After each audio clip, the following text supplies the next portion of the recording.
What is up, you beauties? My name is BatchatBegins, and welcome back to the channel.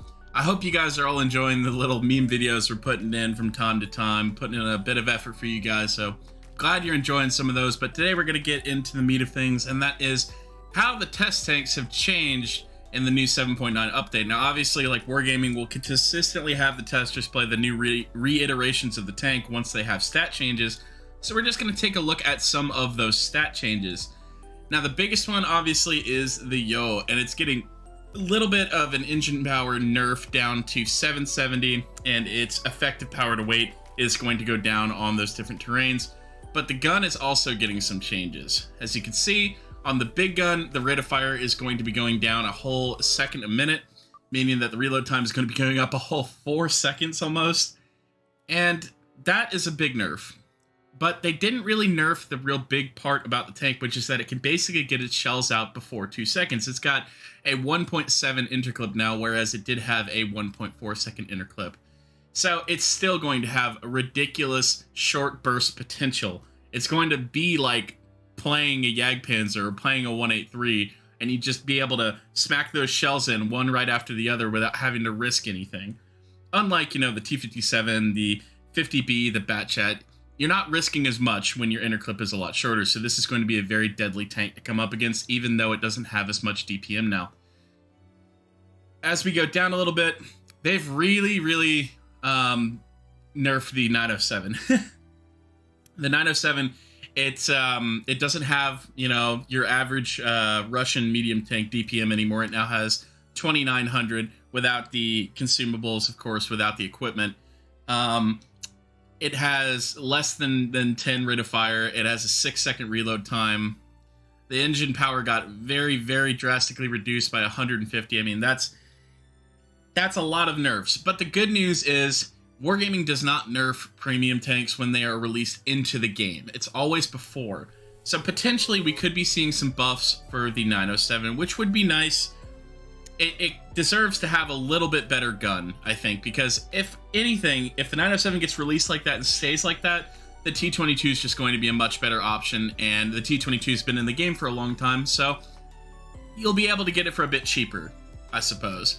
Now, these nerfs for the AE Phase 1 are a bit drastic. They're bringing the DPM down about 100 per minute, bringing the penetration down by 8 on the standard rounds and by 10 on the premium rounds, and overall, the biggest thing for me is that the dispersion is going up by a whole 0.01.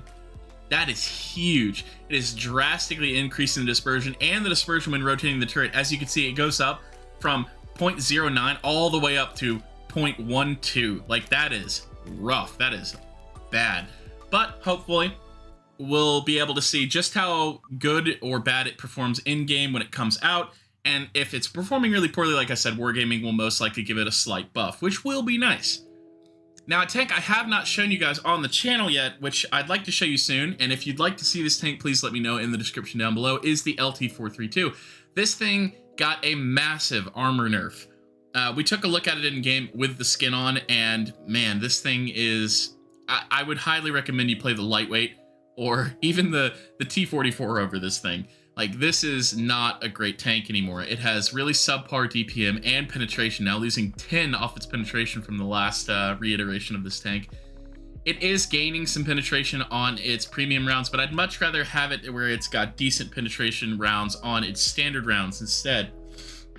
When you take a look at that DPM, though, it's tragic. It's almost 400 lower than the lightweight, which is a real shame. The base aim time goes down, which is really nice. 2.1 seconds is like absolutely solid, but the dispersion, I mean, just look at that right there. That's heavy tank dispersion now. This is heavy tank dispersion on a light tank gun. That's awful. That is absolutely awful. The engine power is getting hit horribly too, going down over 200 horsepower. Like, that's gonna really affect this tank. So hopefully this tank receives some love when it comes out, because there would be no real reason to play it over the lightweight. So you gotta make it interesting and still viable, not to where it's overpowered, but to the point where it's interesting enough to be different from the lightweight so that you can play it. Maybe, you know, it's got better speed on soft terrain or something like that. But you got to give it some reason to play.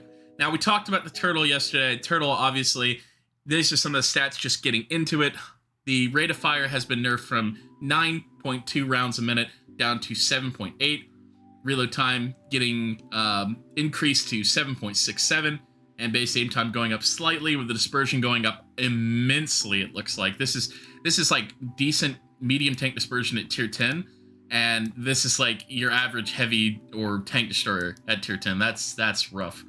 And it looks like, unfortunately, it is receiving a massive DPM nerf. This is really, really tragic. 2,500. So with that armor being as crap as it was in yesterday's video, if you haven't seen it, I will leave it linked in the videos up above the video here.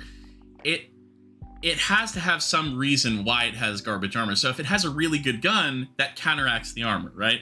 But as you can see, even with equipment, it's probably only going to get up to maybe 2,800 DPM, and that's not going to be worth it whatsoever. So hopefully, Wargaming will see that the turtle is not doing so hot and maybe give it some more DPM, you know, or armor, one or the other. One's got to be the trade-off for the other.